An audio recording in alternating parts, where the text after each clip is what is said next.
How we doing, guys? Welcome to DT's Daily. Now, on today's show, we're going to be talking about Manchester City because they've made their second signing and it's Nathan Ake from Bournemouth. Next piece of news involves Alexis Sanchez because he's made his move to Inter Milan permanent.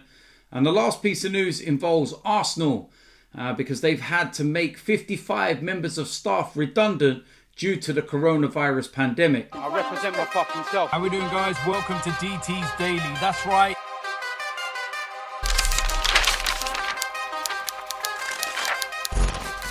So before we get into today's show, we've got another video from our friends at 888 Sport. And just like all the previous ones, this is going to get you talking. So watch the video and I'll let you know my thoughts after. Liverpool, Man United, and a surprise package, Arsenal. It's just come out of the blue. Nobody's expecting it. And you know what I mean? It's just going to be, it's going to be a complete surprise. Like, what, really? Yeah. Arteta bounce. It's going to be a complete surprise because Arteta you know what? Arteta bounce with the same players. Yeah. You know what? A lot of seasons there is a surprise. Yeah, there is a surprise. So I was putting us as that surprise. Come on in. So who's going to be in the top four next season? It's going to be a interesting battle. Now, I'm going to be biased and I'm going to say Arsenal will get in there.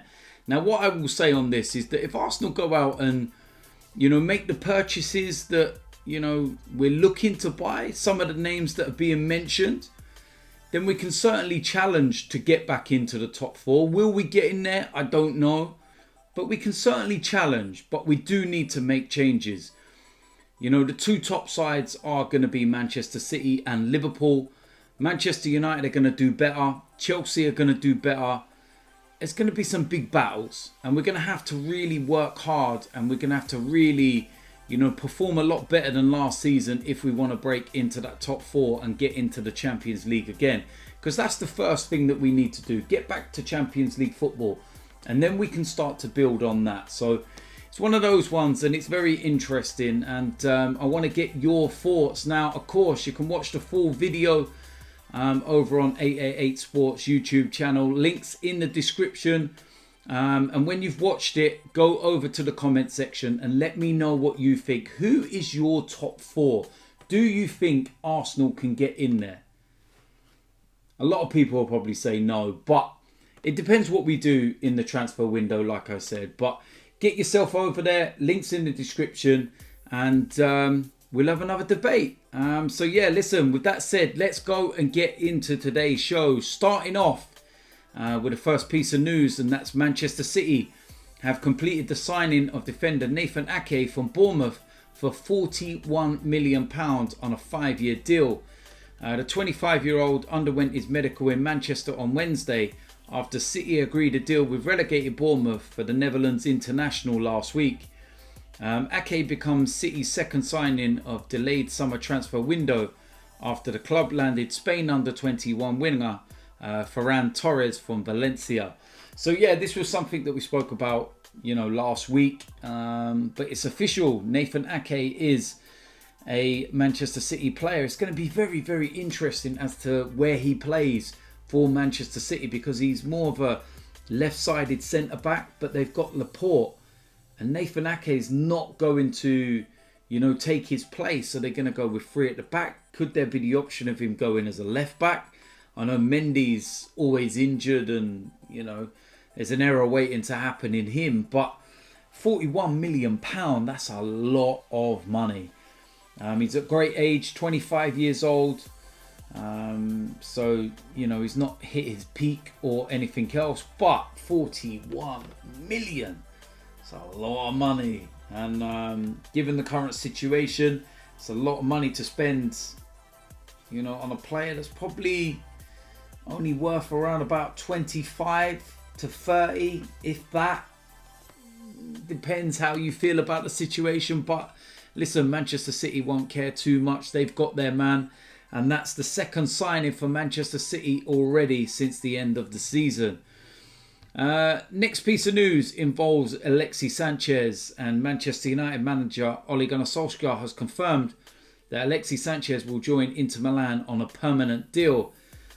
Talks have been progressing on a deal which is thought will see Sanchez leave on a free transfer The 31-year-old has been at Inter on loan since August 2019, with United still paying a large portion of his £560,000 a week wage.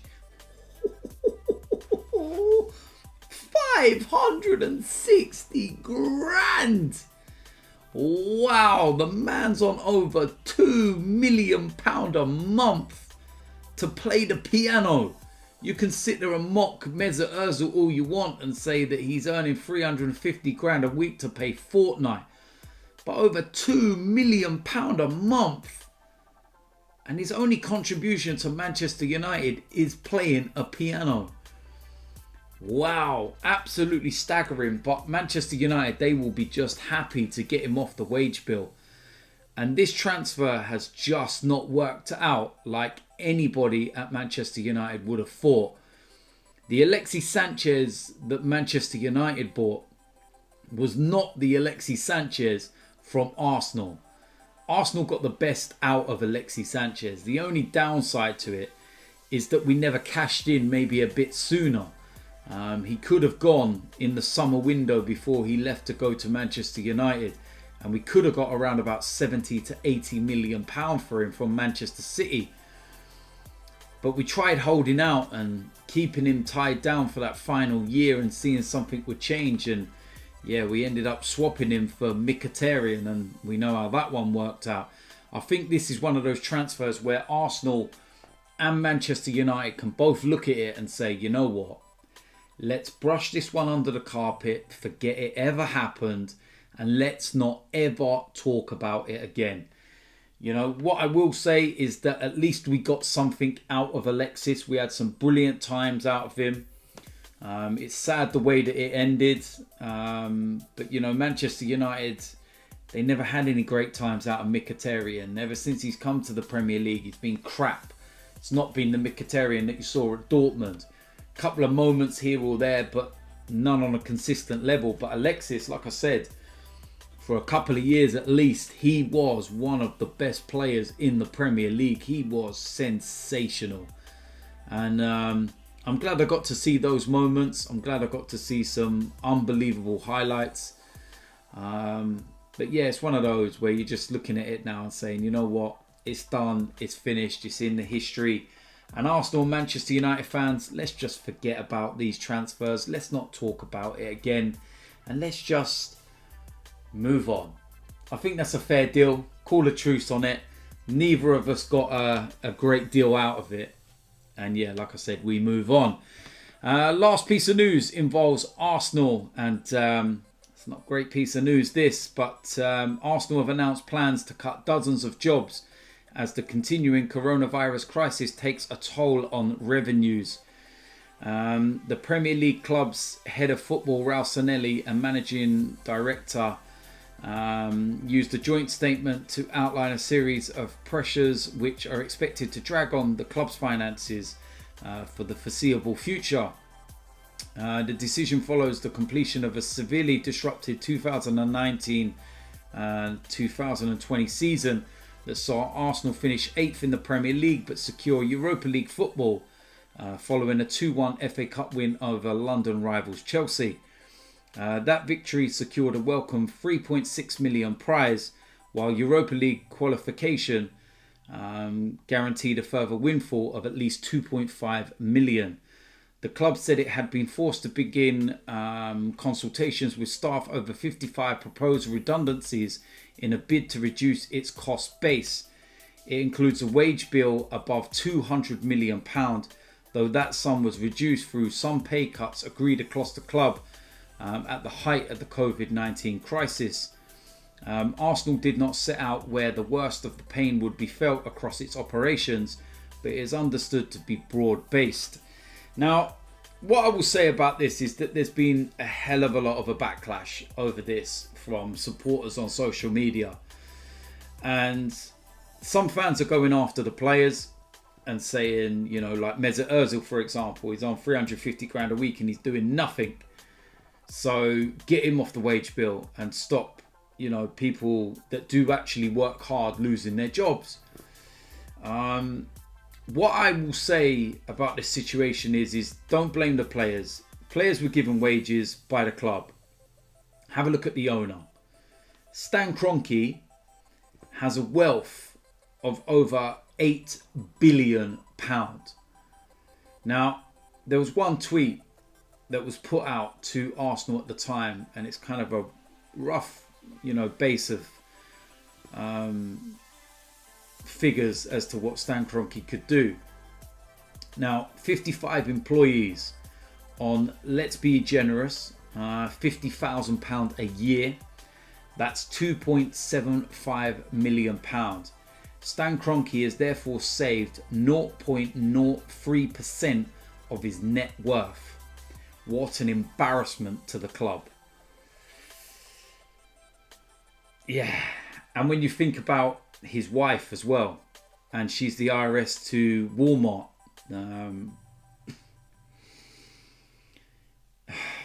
It goes back to the times when Ivan Gazidis was here, because this is all down to Ivan Gazidis, that bald-headed prick.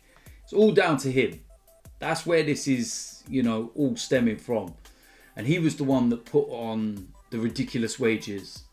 And it's slowly creeping back. We've seen it on the playing side of things, and we've been left with players on ridiculous wages that don't want to leave or move on, and other teams won't sign them because they won't pay the wage. It's just not great, is it? And you're looking at that, and I don't know whether Arsenal might make a U-turn because of the backlash. It's going to be very interesting, and you're looking at some of the news about transfers and stuff, and I don't know whether Arsenal have been leaking certain things to the media to try and cool things down, because at the moment it looks very much like we're going to be signing Gabriel from Lille, but then there was talks about Willian from Chelsea and Coutinho from Barcelona, and the mouthpieces of Arsenal were saying they're going to go for Willian but not Coutinho. And it's convenient that this has came out at a time when this news was announced, because how would it look that Arsenal are going to go and sign these players on the wages that they're going to be signing them on, but yet they've got to make 55 employees redundant. So I feel that that message has been sent out to certain parts of the media to try and make it look as though we haven't really got any money when we have got money.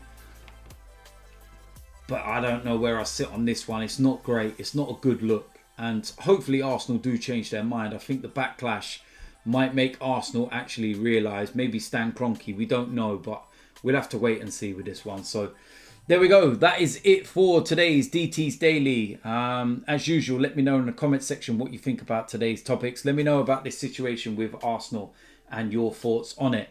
Of course, the 888 Sport video, links in the description. Get yourself involved with that. And yeah, not much more else to say, really. Another DT's Daily tomorrow before the weekend. And then I'm going to be putting out my season ratings and other stuff and bits and pieces. So yeah, if you're new around here, hit the subscribe button, make sure you smash a like on this video, and I will see you lot soon. I'm out of it.